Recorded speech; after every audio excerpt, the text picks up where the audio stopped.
ओम नमो नारायणाय। श्रीमद्भागवत द्वितीय स्कंध अध्याय 10 श्री भागवतनी व्याख्या द्वारा परीक्षित राजाना प्रश्नोना उत्तर। श्री शुक उवाच अत्र सर्गो विसर्गश्च स्थानं पोषणमूतयः मन्वंतरेशानुकथा निरोधो मुक्तिराश्रयः।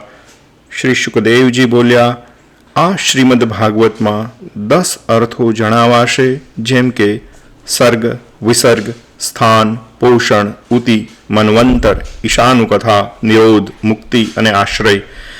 તેમાંના 10મા આશ્રય એટલે કે આત્માના તત્વનું જ્ઞાન થવા માટે જ નવ અર્થના સ્વરૂપને મહાત્માઓ આ ભાગવતમાં જુદા જુદા આખ્યાનો વડે વેદના તાત્પર્યને અનુસરીને વર્ણવે છે. પરમેશ્વરથી સત્વાદી ગુણોની પરિણામ દશા થવાથી 5 ભૂતો, 5 તન્માત્રાઓ, ઇન્દ્રિયો, મહત્તત્વ અને અહંકારની ઉત્પત્તિ થાય છે. તે સર્ગ કહેવાય છે. વિરાટ પુરુષે કરેલી સ્થાવર જંગમની સૃષ્ટિ તે વિસર્ગ કહેવાય છે. સર્જાયેલા પ્રાણીઓનું તેની મર્યાદા પ્રમાણે પાલન કરવાથી ભગવાન વિષ્ણુની જે શ્રેષ્ઠતા સિદ્ધ થાય છે તેને સ્થાન કહેવાય છે. ભક્તો ઉપર ભગવાનનો અનુગ્રહ તે પોષણ કહેવાય છે. ભગવાનના અનુગ્રહ પાત્ર અને મન્વંતરોના અધિપતિ ઉત્તમ પુરુષોનો શ્રેષ્ઠ ધર્મ તેને મન્વંતર કહે છે. કર્મોની વાસનાઓને ઉતિ કહે છે. શ્રીહરિના અવતારોનું ચરિત્ર અને શ્રીહરિના ભક્તોના અનેક વ્યાખ્યાનોથી વૃદ્ધિ પામેલી ઉત્તમ કથાઓ ઈશાનું કથા કહેવાય છે. જીવાત્માઓનું શ્રીહરિની યોગ નિંદ્રા પાછળ ઉપાધિઓ સાથે લય થવું તેને નિરોધ કહે છે. અવિદ્યાએ આરોપિત કરેલા કર્તૃત્વાદી વિપરીત સ્વરૂપોનો ત્યાગ કરી જીવાત્માનું બ્રહ્મ સ્વરૂપે રહેવું તેને મુક્તિ કહે છે. વળી જેનાથી જગતની સૃષ્ટિ અને લય થાય છે અને તે બંને જણાય છે તેને જ આશ્રય પરબ્રહ્મ કે પરમાત્મા કહે છે. ફરી વખત આ શ્લોક. અત્ર સર્ગો વિસર્ગશ્ચ સ્થાનમ પોષણમૂતયઃ મન્વંતરેશાનુકથા નિરોધો મુક્તિરાશ્રયઃ. ચક્ષુ ઇન્દ્રિયોનો અભિમાની આ જીવ આધ્યાત્મિક છે. તે જ ચક્ષુ વગેરેના અધિષ્ઠાતા સૂર્યાદિ રૂપે આધિદૈવિક છે. તે એકમાં જ આધ્યાત્મિક અને આધિદૈવિક એ બે ભેદ જેનાથી જણાય છે તે જ આદિભૌતિક દેહ જીવને ઉપાધિરૂપ છે. આ અધ્યાત્મ, અધિદેવ અને અધિભૂત એ ત્રણમાંથી કોઈ એકનો અભાવ થાય તો બીજા પદાર્થનું આપણને જ્ઞાન થતું નથી. અર્થાત દેહાદિ આધિભૌતિક વિના તેને જણાવનારી અધિદેવ ઇન્દ્રિયો જણાતી નથી અને દ્રષ્ટા જીવ પણ જણાતો નથી. અધિદેવ ઇન્દ્રિયો વિના તેઓની પ્રવૃત્તિ જણાવનાર અધ્યાત્મ દ્રષ્ટા જીવ જણાતો નથી અને તે અધ્યાત્મ દ્રષ્ટા જીવ વિના તે ઇન્દ્રિયો પ્રવૃત્તિ કરતી નથી. ઇન્દ્રિયો પ્રવૃત્તિ વિના દ્રશ્ય દેહનું પણ જ્ઞાન થતું નથી. આ રીતે આ ત્રણને એકબીજાનો આશ્રય છે. તેથી એક ન હોય તો બીજું પણ નથી. તેથી સિદ્ધ થાય છે કે એકબીજાનો આશ્રય રાખી જણાતી આ વસ્તુઓ આત્માથી ભિન્ન છે. તો અધ્યાત્મ, અધિદેવ તથા અધિભૂત એ ત્રણને જે સાક્ષી સ્વરૂપે જુએ છે તે જ આત્મા છે અને તેને બીજાઓનો આશ્રય નથી પણ પોતે જ બીજાઓનો આશ્રય છે. વિરાટ પુરુષ બ્રહ્માંડ ભેદીને જ્યારે બહાર નીકળ્યા હતા ત્યારે તેમણે પોતાનું રહેઠાણ ઈચ્છીને પોતે પવિત્ર હોવાથી પવિત્ર જળ ઉત્પન્ન કર્યું હતું. પછી પોતે સર્જેલા તે જળમાં 1000 વર્ષ સુધી તે રહ્યા હતા. તેથી નારાયણ નામને પ્રાપ્ત થયા હતા. કેમ કે પુરુષ નર તેમનાથી ઉત્પન્ન થયેલું જળ તે નાર, અને તે નાર જેમનું નિવાસ સ્થાન છે તે નારાયણ કહેવાય છે. જે નારાયણના અનુગ્રહથી દ્રવ્ય, કર્મ, કાળ, સ્વભાવ અને જીવ કાર્ય કરવા સમર્થ છે, પણ તેમની ઉપેક્ષાથી તેઓ કંઈ કરી શકતા નથી.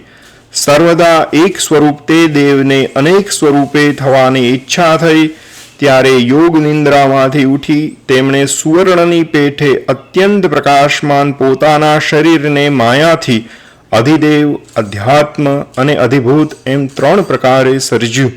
હવે તે એક જ પુરુષનું શરીર જે રીતે 3 પ્રકારે ભેદ પામ્યું તે તમે સાંભળો. પુરુષે ક્રિયાશક્તિથી વિવિધ ચેષ્ટાઓ કરી ત્યારે એ શરીરની અંદરના આકાશ થકી ઇન્દ્રિયોની, મનની અને દેહની શક્તિ થઈ. પછી તે શક્તિરૂપ સૂક્ષ્મ સ્વરૂપથી સૂત્રાત્મા નામનો મુખ્ય પ્રાણ થયો. એ સમિષ્ટગત મુખ્ય પ્રાણ ચેષ્ટા કરે છે ત્યારે તેની પાછળ સેવકોની પેઠે સર્વ જંતુઓમાં રહેલા પ્રાણો એટલે વ્યષ્ટિગત વાયુઓ ચેષ્ટા કરે છે, અને તે મુખ્ય પ્રાણ ચેષ્ટાનો ત્યાગ કરે છે ત્યારે સર્વ જંતુઓના પ્રાણો પણ ચેષ્ટાનો ત્યાગ કરે છે. વળી એ મુખ્ય પ્રાણ પ્રભુ વિરાટ પુરુષના શરીરમાં પોતાની ક્રિયા કરવા લાગ્યો, એટલે ક્ષુધા અને તૃષા થયા. પછી તે પુરુષે જળ પીવાની અને ભોજન કરવાની ઈચ્છા કરી, એટલે પ્રથમ તેમને મુખ થયું. એ મુખમાંથી તાળવું અને તેમાં જીહ્વા ઇન્દ્રિય થઈ. તેમાં પછી અનેક જાતના રસો થયા જે જીહ્વા ઇન્દ્રિય વડે જણાય છે. પછી એ પુરુષે બોલવાની ઈચ્છા કરી, એટલે તેમના મુખમાંથી વાક ઇન્દ્રિય, તેના અધિષ્ઠાતુ દેવતા અગ્નિ અને તેનો વિષય બોલવું આ 3 પ્રકટ થયા. પછી અંડજળમાં એ પુરુષના પ્રાણવાયુનો લાંબા કાળ સુધી નિરોધ થયો, જેથી તે રૂંધાયેલો વાયુ અત્યંત ચેષ્ટા કરવા લાગ્યો, અંદર ખૂબ વાવા લાગ્યો. એટલે તેને જવા આવવા માટે નાસિકાના 2 છિદ્રો થયા. પછી ગંધ વિષયને ગ્રહણ કરવાની તેમણે ઈચ્છા કરી, એટલે તે નાસિકામાં ગંધને લાવનારો વાયુદેવ, ગંધ વિષય અને ઘ્રાણ ઇન્દ્રિય થયા. પછી તે સમયે પોતાના શરીરમાં પ્રકાશનો અભાવ હતો, અને પોતાના શરીરને તથા બીજી વસ્તુઓને જોવાની તેમને ઈચ્છા થઈ, એટલે 2 નેત્રો થયા. અને તેમાં સૂર્યદેવ, ચક્ષુ ઇન્દ્રિય અને તેથી ગ્રહણ કરાતો રૂપ વિષય થયો. પછી એ વિરાટ પુરુષને વેદો જગાડવા લાગ્યા, ત્યારે વેદોનું તે જગાડવું સાંભળવાની ઈચ્છા થતાં તેમને 2 કાન થયા, અને તેમાં દિશાઓ દેવ, ક્ષોત્ર ઇન્દ્રિય અને તેથી ગ્રહણ કરાતો શબ્દ વિષય થયો. પછી કોઈ પણ વસ્તુની કોમળતા, કઠિનતા, હલકાપણું, ભારેપણું, ઉષ્ણતા અને શીતળતા ગ્રહણ કરવાની તેમને ઈચ્છા થઈ, એટલે તેમના શરીરમાં ચામડી સ્પર્શેન્દ્રિય પ્રકટ થઈ. પૃથ્વીમાં જેમ વૃક્ષો ઉગેલા છે તેમ ચામડીના રૂંવાટા ઉત્પન્ન થયા, અને તેમની બહાર તથા અંદર રહેનારો સ્પર્શેન્દ્રિયનો દેવ વાયુ પ્રકટ થયો. સ્પર્શ ગ્રહણ કરનારી ત્વચા ઇન્દ્રિય, સ્પર્શેન્દ્રિય પણ એ ચામડીની સાથે શરીરની ચારે બાજુએ લપેટાઈ ગઈ, એથી સ્પર્શનો અનુભવ થાય છે. પછી તેમને અનેક જાતના કર્મો કરવાની ઈચ્છા થઈ, એટલે 2 હાથ થયા. તેમાં બળ ઇન્દ્રિય, ઇન્દ્ર દેવતા અને તે બંનેથી થઈ શકે તેવું ગ્રહણ રૂપ કર્મ વિષય થયો. વળી એ પુરુષને ઈચ્છિત ગતિ કરવાની ઈચ્છા થઈ, ત્યારે 2 ચરણો થયા. એ બંને સાથે વિષ્ણુ પોતે તેના અધિષ્ઠાયક દેવ તરીકે રહ્યા. ગતિ નામની કર્મશક્તિ વડે મનુષ્યો હોમવાના દ્રવ્ય મેળવે છે, માટે ગતિ નામની કર્મશક્તિ એમાં ઇન્દ્રિય થઈ, અને તે ચાલવારૂપ ક્રિયા વડે મેળવવા યોગ્ય એવું યજ્ઞ માટેનું દ્રવ્ય એનો વિષય થયો. પછી એ વિરાટ પુરુષને પ્રજા, રતિસુખ તથા સ્વર્ગ વગેરેની ઈચ્છા થઈ, એટલે તેમને લિંગ એટલે કે પુરુષ ચિહ્ન થયું.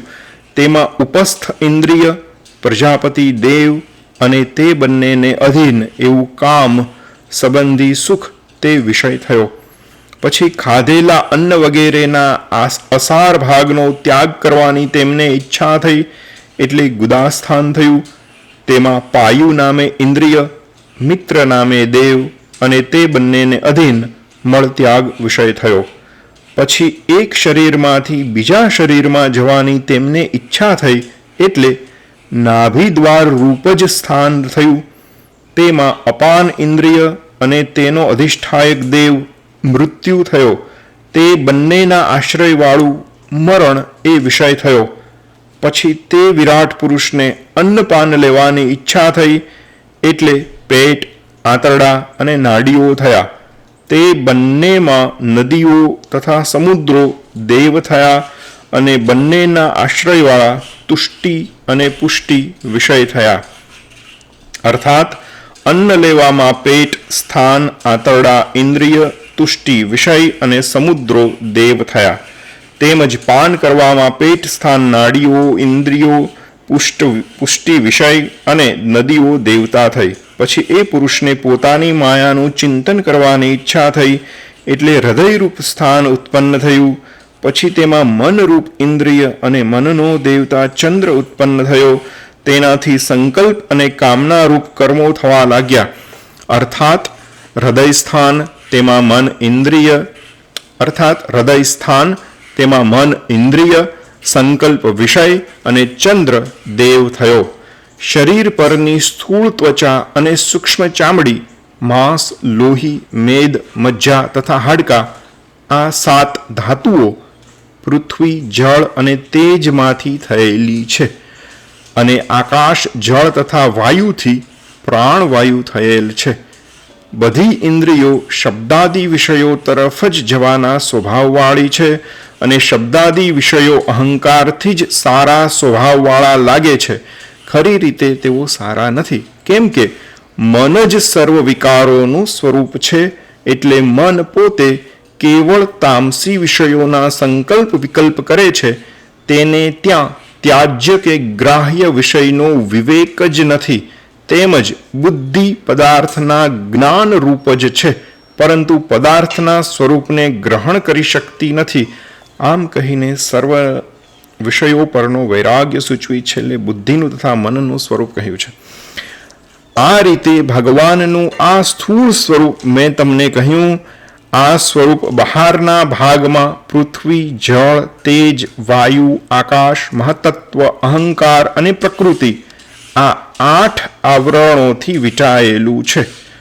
આ સ્થૂળ સ્વરૂપથી બીજું અત્યંત સૂક્ષ્મ સ્વરૂપ એટલે કે લિંગ શરીર પણ છે. તે સ્થૂળ સ્વરૂપનું કારણ હોય અતિન્દ્રિય છે.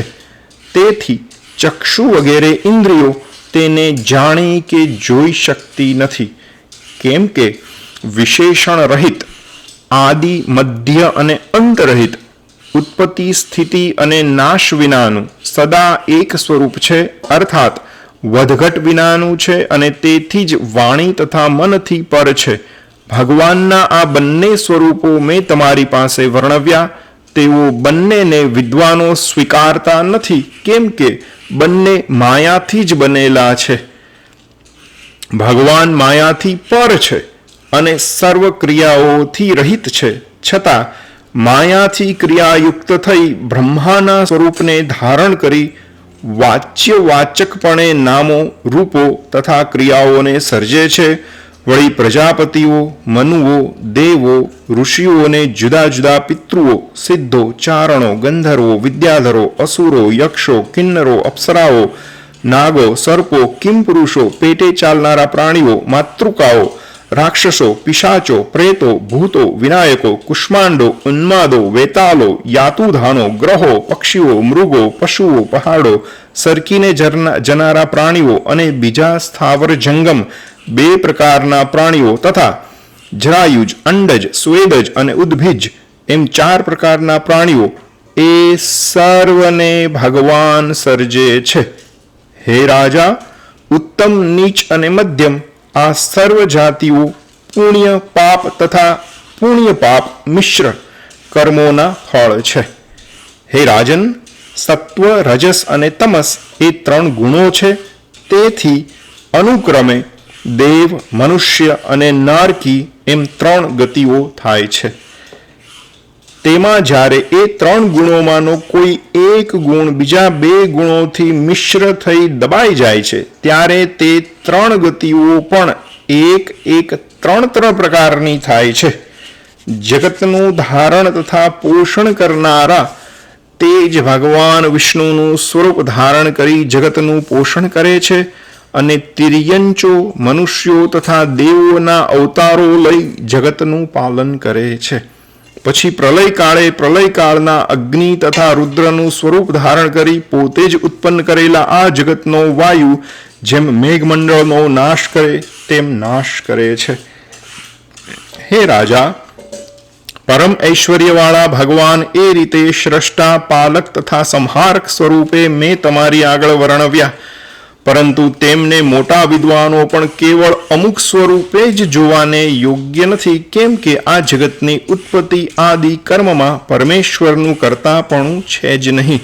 અર્થાત વેદ વાક્યો ઈશ્વરનું કર્તૃત્વ કહેતા નથી, માત્ર એ કર્તૃત્વનો પ્રતિષેધ કરવા માટે જ વેદ વાક્ય એ કર્તૃત્વ આદિનો અનુવાદ કરે છે. તાત્પર્ય દ્રષ્ટિએ કર્તૃત્વનું પ્રતિપાદન કરવામાં આવતું જ નથી, કેમ કે પરમેશ્વર વિશે જ કર્તૃત્વ વગેરે જણાય છે. તે તો કેવળ માયાના લીધે જ આરોપિત જણાય છે. આ તો મેં તમને બ્રહ્માનો મહાકલ્પ કહ્યો, જેની સાથે બીજા પેટાકલ્પો પણ ઉદાહરણ તરીકે કહેવાયા છે. આ મહાકલ્પમાં મહત્તત્વ વગેરેના પ્રાકૃત સર્ગો, અવાંતર કલ્પના વૈકૃત સર્ગો તથા સ્થાવરો રૂપી વિસર્ગો એ સર્વ પ્રકાર બીજા મહાકલ્પાદિની સમાન જ છે. હવે કાળનું સ્થૂળ તથા સૂક્ષ્મ માપ, કલ્પનું લક્ષણ, અવાંતર કલ્પ અને મન્વંતરાદિ રૂપ વિભાગ એ સર્વ હું આગળ 3જા સ્કંદમાં વિસ્તારથી કહીશ. હવે પ્રથમ પદ્મકલ્પ સાંભળો. શૌનક બોલ્યા, હે સુત, તમે અમને કહ્યું કે ભગવાનના ભક્તોમાં શ્રેષ્ઠ વિદુરજી દુસ્તજ્ય સગા સંબંધીઓનો ત્યાગ કરી પૃથ્વીના તીર્થોમાં યાત્રા માટે ફર્યા, તો મૈત્રેય ઋષિની સાથે તેમનો અધ્યાત્મ વિષયક સંવાદ ક્યાં થયો હતો? અથવા તેમના પૂછવાથી તે મૈત્રીય ભગવાને તેમને ક્યું તત્વજ્ઞાન કહ્યું હતું? હે સૌમ્ય, વિદુરજીનું તે ચરિત્ર અમને કહો. તેમણે કયા કારણે સગા સંબંધીઓ છોડ્યા હતા અને પાછા હસ્તિનાપુરમાં તે કયા કારણે આવ્યા હતા? સૂત બોલ્યા, રાજા પરીક્ષિતના પૂછવા પરથી મહામુનિ શુકદેવજીએ રાજાના પ્રશ્નોના અનુસાર સૂત બોલ્યા, રાજા પરીક્ષિતના પૂછવા પરથી મહામુનિ શુકદેવજીએ રાજાના પ્રશ્નાનુસાર તેમને જે કહ્યું હતું તે હું તમને કહું છું, તે સાંભળો. રાજ્ઞા પરીક્ષિતા પુષ્ટો યદ વોચન મહામુનિઃ તદ્વોભિરાસ્તે શૃણુતઃ રાજ્ઞઃ પ્રશ્નાનુસારતઃ. इति श्रीमद्भागवत महापुराण द्वितीय स्कंद विषय अध्याय 10 समाप्त. इति द्वितीय स्कंद समाप्त. અહીં દ્વિતીય સ્કંદ સમાપ્ત થાય છે. તૃતીય સ્કંદ હવે આવશે, જેમાં પ્રથમ અધ્યાય છે યાત્રા માટે નીકળેલા વિદુરજીનો ઉદ્ધવ સાથે સંવાદ.